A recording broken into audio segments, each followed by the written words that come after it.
เมื่อกี้น่าจะเป็นถุงมันลื่นแล้วเวลาเข้าโค้งอะไรมันไหลไงตอนนี้มันก็ขยับออกมาแป๊บนึงเดี๋ยวพาไปหาหมอค่ะพาไปหาหมอนะคะเซดีๆไว้เซดีๆไว้ให้ดีๆนะคะ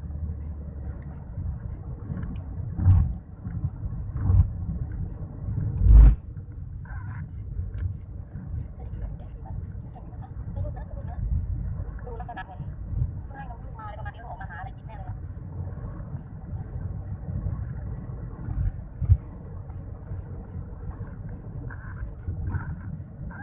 โอ้ประตูจะมุดกันนะคะได้ถึงแล้วกำลังรีบค่ะ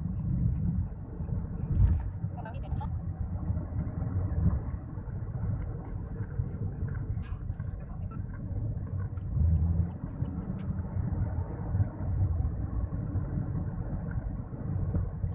อ๋อมันพยายามขยับเพื่อที่จะให้เลยถุงแล้วแต่ว่าเวลาเลี้ยวเวลาตีโค้งอะไรเนี่ยมันจะได้ไม่ลื่นไงคะ